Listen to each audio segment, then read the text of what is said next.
Mikä on se ilosanoma, jonka Jumala on ihmisille julistanut? Se sanoma, joka sai paimenet tavalliset työmiehetkin jättämään työnsä kesken ja kiiruhtamaan todistamaan siitä. Tänään puhutaan tästä ilosanomasta, tästä hyvästä uutisesta lisää.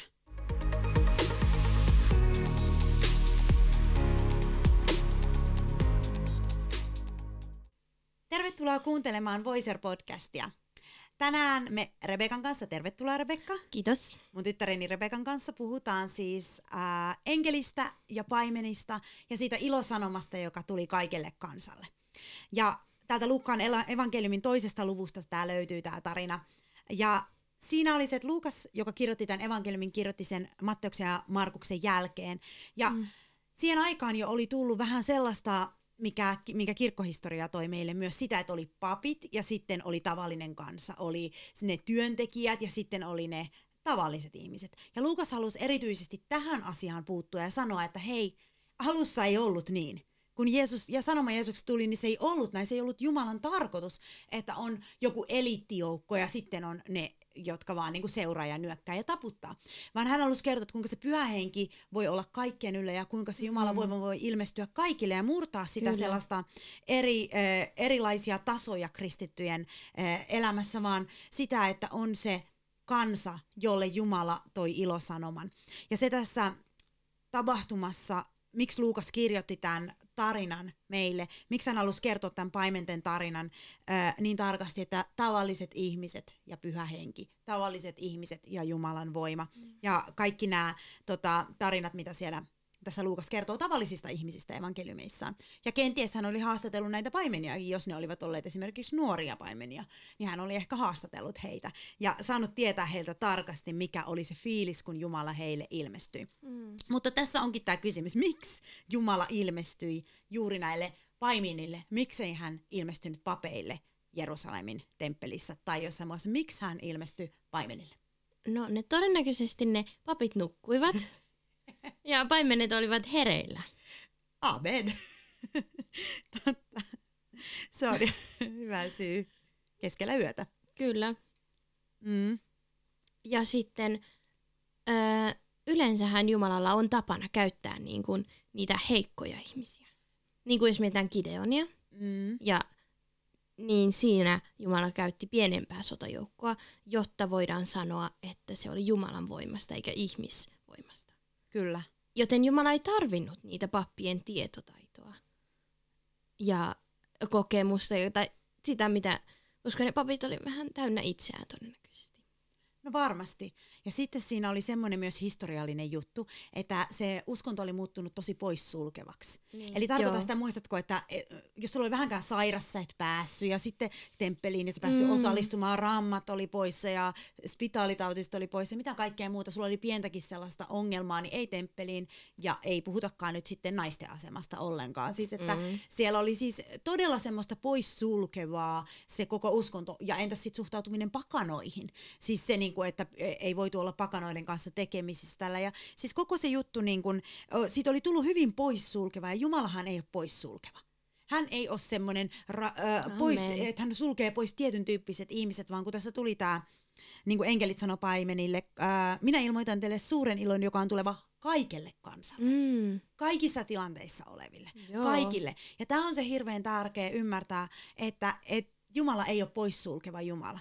Eli jos sulla on ollut rankka tausta elämässä, näillä paimenilla ei ehkä ollut paras tausta, ja ei ehkä parhaat sukutaustatkaan niin kuin näillä paimenilla, niin se ei merkkaa mitään. Jumala voi tulla siihenkin. Tai jos sulla on ollut todella vaikeita koetuksia elämässä, sä oot tehnyt pahasti ja käyttäytynyt huonosti ja tehnyt vääriä valintoja, niin ei se haittaa. Vaikka sä olisit se yöllä valvomassa siellä yksin, Jumala voi ilmestyä siihen tilanteeseen. Jumala ei poissulje.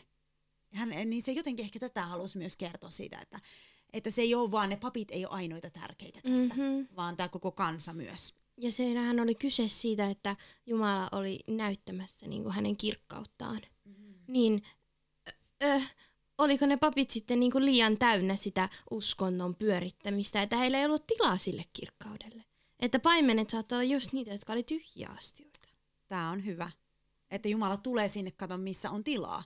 missä on vastaanottavia sydämiä. Ja niinhän tässä oli. Herran kirkkaus loisti heidän ympärillä. Ja se kirkkaushan olisi kuulunut olla sen temppelin yllä. Kato, Salomon temppeli. Totta. Ja siellä Israelin kansan yllä. Mutta se tulikin tänne Kedolle. Sieltä oli odotettu hyvänen aika sieltä temppelistä asti. Sitä, tiedätkö, sitä kirkkautta täyttämään sitä temppeliä. Niin se tulikin keskelle peltoa. Ihan kummallinen suunnitelma Jumalalla ihmisten mielestä. Ja ne pelästyi suuresti. Ja ei ihmekään, en mä tiedä. Mä oon jo tehnyt suunnitelmaa, että jos Jumala joskus lähettää enkelinsä, niin mä haluan sanoa, kun se sanoo, että älä pelkää, niin mä sanon, että en mä pelkää, mä oon varautunut. No en tiedä, mitä tapahtuu. En tiedä, mitä tapahtuu, mutta tää oli niinku sellainen statementti Jumalalta siihen ajanjaksoon ja siihen, että tästä eteenpäin nyt, tää ei enää ole poissulkeva juttu. Tää ei enää sulje pois niin kuin mitään niin kuin ihmisiä, elämäntilanteita. Ja myöskin sitten, että se oli ilosanoma kaikelle kansalle, koska siellä oli niin paljon surua ja niin paljon semmoista kärsimystä, niin se oli niin kuin ilosanoma tälle kaikelle kansalle, jotka tarvitsi iloa. Ne tarvitsi sitä iloa, koska he oli niin taakoitettuja, niin kuin Jeesus sanoi, että olette niin kuin taakoitettuja ja tällaisia. Ja mä luin tällaisen hyvän lausahduksen Lester Sumrallilta. Jumala haluaa ottaa luonnollisia ihmisiä ja tehdä yliluonnollisia asioita heidän kauttaan saadakseen aikaan mahtavan voiman aallon. Wow. Kyllä. Wow. Ja vielä sanotaanko tähän samaan syssyyn, että niin kuin, ikään kuin se taivaat aukeni. Tässähän aukeni taivaat ihan selvästi paimenteltu. Niin kuin taivaat aukeni. Kukaan meistä ei haluaisi taivaat aukeneen meidän elämän yllä. Et siis jokainen uskoma varmaan niin kuin sydämessään haluaa sitä, että jollain tavalla taivaat aukeaa meidän olosuhteiden ja tilanteiden yllä. Mutta siis taivaat aukesi näiden paimenten yllä, ei profeettojen, ei kuninkaiden, ei rikkaiden, vaan Aadamin ja Eevan jälkeläisten yllä. Wow. Aadamin ja Eevan jälkeläisten yllä, ihmisten yllä. Niin että se jotenkin oli Jumalan statementti, että niin kuin palautetaan, Edenissä kaikki oli, niin kuin se oli vain ihminen. Ja sitten tuli tämä systeemi tuli sitten tähän päälle, ikään kuin pappeja ja kaikkea muuta. Ja okei, se on se systeemi, mikä rakennettiin. Mutta Jumala tuli sinne Aadamin ja Eevan jälkeläisille, siihen alkuperäisen lupauksen ihmisille, tavallisille ihmisille. Kyllä. Tämä oli hyvä. Ja nyt mennään siihen, että mikä on se ilosanoma, jota paimenille julistettiin. Mikä se on? Se, mitä meille julistetaan, mikä on suuri ilo kaikelle kansalle. Mitä sä oot siitä mieltä? No, evankeliumi ei ole pelkästään, että kun jos sinä kuolisit tänään, niin tietäisitkö, että pääsisit taivaaseen? Koska silloin heräsi kysymys, että no mitä jos minä en kuolekaan tänään? No niinpä. Mitä sitten minä teen? Niin Jeesus voitti ei pelkästään kuoleman, vaan myös tämän maailman. Aamen. Ja meidät on pelastettu myös tässä hetkessä tältä maailmalta. Ei pelkästään kuolemalta sitten, kun kuolema tulee. Tai silloin, kun aika siirtyä. Koska Jeesus sanoo, että kääntykää, sillä taivasten valtakunta on tullut lähelle. Ja se on se ilosanoma. Että taivasten valtakunta on tullut tänne, ja se ei ole se vasta taivas sitten, kun me mennään sinne, vaan taivasten valtakunta on tullut tänne nyt. Kyllä. Ja niin se on vähän niin kuin semmoinen, että valtakunta on täällä, ja jos haluat sen, niin nappaa siitä kiinni. Just näin. Just näin. Ja ei se poista sitä todellisuutta, että kun me kuollaan, me vietetään iankaikkisuus Jeesuksen kanssa. Se ei poista yhtään sen voimaa. Ei. Mutta siis ilo kaikelle kansalle tarvitaan täällä. Kyllä. Taivaassa me ollaan kaikki iloisia. Ja se on tosi hyvä asia, jos sulla on nyt just sellainen tilanne, että sä oot kuolemassa oikeasti, niin tosi hyvä juttu. Mutta niin kuin, että se voima pitäisi, siis ei hyvä juttu se kuolema, vaan se, että sä pääset, sulla on se iankaikkinen elämä ja sulla on se ikuisuus Jeesuksen kanssa ja se on meillä takaa raivossa semmoisena tietoisuutena. Mutta se ilosanoma on myös se, että kaikelle kansalle täällä ilo. Ja sitähän Jeesus toi koko se elämänsä aikana iloa, sitä parantumista, vapautumista, kansa juoksi hänen perässään. Ilosanomaa kuulemassa siitä, että se vapahtaja on meidän keskellämme. Ja tässä tulee myös se, että miksei voisi taivaat olla auki niin kuin jo täällä. Niin kuin miksei voisi olla jo taivaan ilmapiiri jo täällä. Niin kuin että voisiko ikuisuus alkaa jo. Tai siis, että eikö se ollut se sanoma, että taivasten valtakunta on tullut tänne. Se on lähellä. Ja se on valmis niin kuin aukeamaan. Just niin. Näin se on. Aamen. Eli se ilosanoma, ja tiedätkö, se ilosanoman yllätys kuuluu täyttää meidät ilolla. Ja energialla, tiedätkö, ilohan on tuohon valtavasti energiaa. Kun sä oot iloinen, sä oot valtavan energinen. Ja sä niin kun koet, että sä voit voittaa minkä tahansa esteen, mikä ei ole sulle mahdotonta. Ja sulla on semmoinen ilo ja energia. Ja jos sit me ollaan uskovia, jotka ei saada sitä energiaa evankeliumista, siitä evankeliumista, jota me kuullaan, niin onko se sitten se ilosanoma? Koska siitä kuuluu saada voimaa. Koska jos siitä ei saa voimaa, niin onko se sitten se ilosanoma? Koska sen pitäisi antaa meille voimaa ja sitten meidän pitää tulla sen äärelle, että mikä on se ilosanoma, joka mulle on julistettu. Onko mä koskaan kuullut ilosanomaa? Onko mä koskaan kuullut siitä hyvästä uutisesta, että se voi täyttää mut voimalla ja energialla ja kaikella sillä sellaisella voittovoimalla tämän maailmanajan keskellä, koska sitä Jeesus tuli sanomaan, että älkää pelätkö, minä olen voittanut maailman. Kyllä. Ja niin kuin sanotaan siellä, oliko se Markuksen vai Matteuksen evankeliumissa, että Immanuel, Herra meidän kanssamme. Herra meidän kanssamme. Niin se niin kuin tuo sen ilon, koska mitä on Rooman valtakunta, mitä on maailma, mitä on mikään, jos Jumala on meidän kanssamme. Niin mitä se niin kuin merkitsee? Ei mitään, koska Jumala on se suurempi, joka on meidän kanssamme. Ja Jumala rakasti meitä niin paljon, että hän halusi tuoda tämän mahdollisuuden meille, että me emme hukkuisi tässä ajassa. Että me emme hukkuisi tämän maailman ajan alle, vaan meillä olisi iankaikkinen elämä jo nyt. Ja sitten me jatkaisimme sitä elämäämme aina sinne ikuisuuteen asti. Mutta siis, että se olisi jo nyt meillä todellisuutta ja saatavilla. Ja tässä oli tämä, katsopas täällä sanotaan, missä se on se taivaallinen sotajoukko, mä etin sen kohan. Ja yhtäkkiä oli enkelin kanssa suuri joukko taivaallista sotaväkeä, he ylistivät Jumalaa.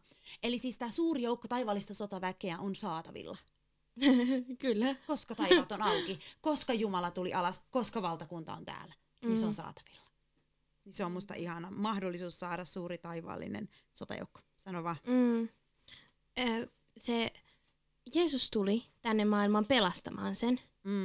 Ja jos se olisi pelkästään, että niinku pelastaa kuolemalta, niin silloin se ei olisi niinku semmoinen niinku elämänsanoma. Silloin se olisi semmoinen niinku, niinku pelkästään pelastuminen kuolemasta, mutta se on semmoinen, että se ilosanoma keskittyy elämään, ei kuolemaan. Joten se ei voi tähdätä pelkästään siihen kuolemaan. Ja varsinkin nuorille, varsinkin sellaisille, jotka kokee, että heillä on niinku elämä edessä, niin tähän tarvitaan voimaa. Kyllä. Tähän tarvitaan sitä voimaa voittaa.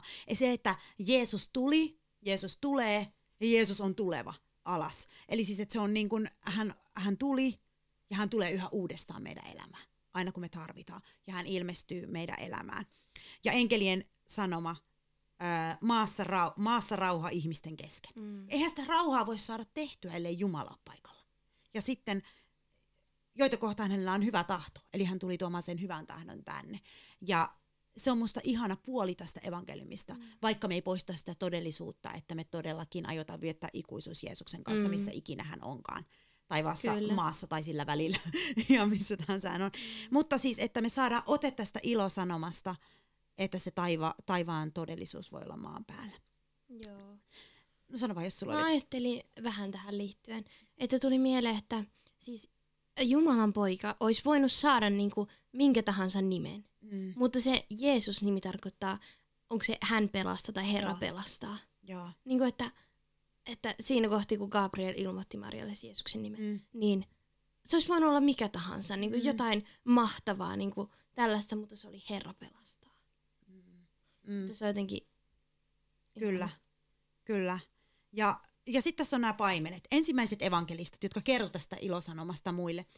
Ja kun katsotaan niiden reaktioon, niin mitäs me sieltä voidaan oppia, kun katsotaan sitä, mitä he teki sen jälkeen, kun he kuuli tämän ilosanoman, niin tuleeko sulle mitään mieleen siitä, että paimenet, no kerro vaan. Joo, niin silloin kun Jumala liikkuu, eli tässä asiassa Jumala on syntymässä maan päälle, niin silloin kaiken muun täytyy olla niinku toissijasta.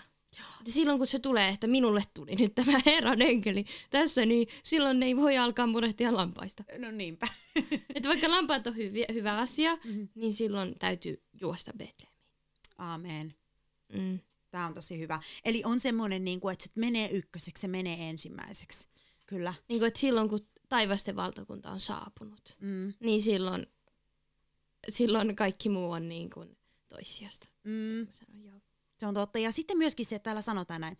Ja he menivät kiiruhtain ja löysivät Marian ja Joosefin ja lapsen, joka makasi seimessä. Eli tässä mulla on tämä, että he menivät kiiruhtain.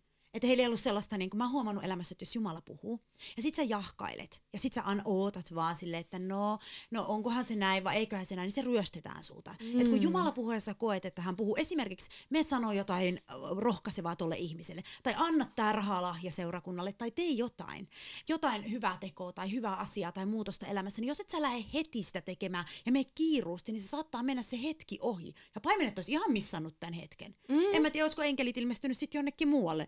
Niin, tai olisiko ne ollut vielä tallissa silloin? Niin, tai, ja siis koko se tilanne siinä.